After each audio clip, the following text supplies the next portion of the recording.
বন্ধু, একটা ব্যবসা ধর্ম চিন্তা করতেছি। এই ব্যবসা করবো, কতগুলো টাকা খাটাম, তো টাকাটি যদি লস যায় তার থেকে একটা চাকরি দেওয়া ভালো। মাসে মাসে বেতন পাবো নিশ্চিন্ত। কোনো চিন্তা করছি একটা রেস্টুরেন্ট দম, কেমন হইবে রে? কিন্তু কি যে করবো এই বুঝতে পারতেছি না। বন্ধু, টিকটকারিতে কি কোনো ইনকাম আছে? তাহলে টিকটক করতাম। ফুচকার দোকানে কিন্তু লাভ কম হয় না। একটা ফুচকার দোকান দিয়ে যদি বই হাজিতে করে যদি লইয়ে খাড়াই এক জায়গায় এলেও কিন্তু মাসে 35-40 হাজার টাকা এমনি আইবে।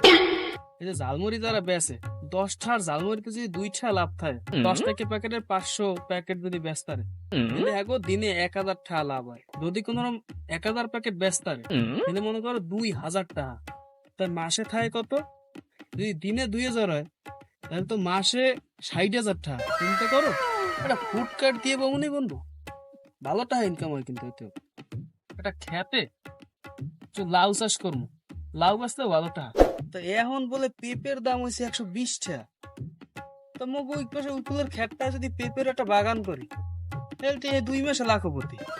এটা ধরবো 100 কেজি এলে 100 × 100 কত?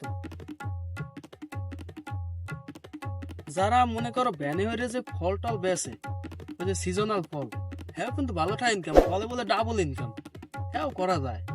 এবারে কাঁচা আমের কেজি বলে এখন 180 টাকা 200 টাকা নেন। তাই হ্যাঁ যদি এক ব্যান লইয়ে নামি রাস্তায়, তাহলে একদিনই তো লাখ টাকা মান যায়। একটা ইউটিউব চ্যানেল খুললে এতে ব্লগিং শুরু করবো নি, ফেসবুক পেজ খুললাম, নাচা গানা করলাম। আচ্ছা বন্ধু, বাদ দেখুন, তোরে সন্ধ্যার সময় একটা লিঙ্ক পাঠামু।